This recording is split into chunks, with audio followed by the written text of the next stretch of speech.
دیمەنی بازاری خورماتووە و چۆڵی پێوە دیارە، نیگەرانیش بە ڕوخساری دوکاندارانەوە دیارە، هۆکارەکەشی بۆ ناجێگیری نرخی دراو دەگەڕێتەوە.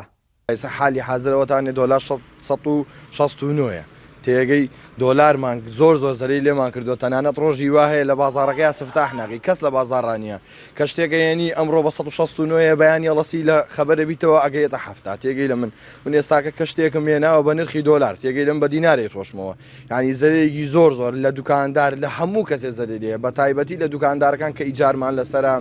تێگەی یعنی شتێکی زۆر زەرمان کردووە لەم دۆلار دابەزینە کە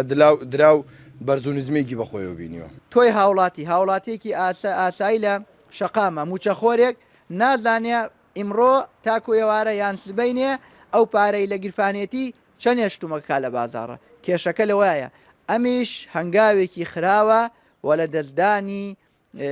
ئابووری عێراقیە کە بەداخەوە چەند ساڵێکە ئابووری ناسان هاوارەکەن کە ئەم خوتووەمەنەن وامەکەن بە منەسە ئەلکترۆنی کار بکەن بەڵام دیار ئەوان هەر وشتیان بە شکلی حواڵاتی مەکتەبی و بەم شێوەی کە هەیە لە بازاری ڕەشدا کار بکەن بەڵام ئەمڕۆ من و توی هاوڵاتی باجەکەیەدی هاوڵاتیان نیگەرانی خۆیان دەردەبڕن لە ناجێگیری نرخی دراو لە بازاردا کە بۆتە هۆی بەرزبوونەوەی نرخی شتومەک و کاڵاکان. بازار گرانە گشتی تاسیرەکان لە فەقیر بازار گرانە وشکە گرانە ئیتر ئەوەی لەسەر دۆلاری و گرانە گرانە زۆری گران بووە داواکاری منەوەڵە حەزەکەی دۆلار داوەزێ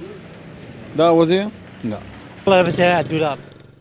کێشەمان نرخی دۆلارە دەمانەوێت نرخی دابەزێت هەموو شتێک گران بووە دەست بۆچی دەبێت نرخەکەی زۆر زیادی کردووە وامان لێ هاتووە تەنها پێداویستە سەرەکیەکان دەکڕین کە بۆ ژیانی ڕۆژانە پێویستن داوا دەکەین نرخی دینار بەرز بکرێتەوە ڕزگارمان بێت لەم دۆخە مطالب لنزول الدولار. بە بۆچوونی شارەزایانی ئابووری ناجێگیری نرخی دراو کاریگەری لەسەر بازاڕ و ئابووری تاک دروست کردووە و لاگەری چارەسەر نەکردنیدا قەیرانی دیکەی بەدواوە دەبێت. کاروان حەبیب کورتسات نیوز خورماتوو.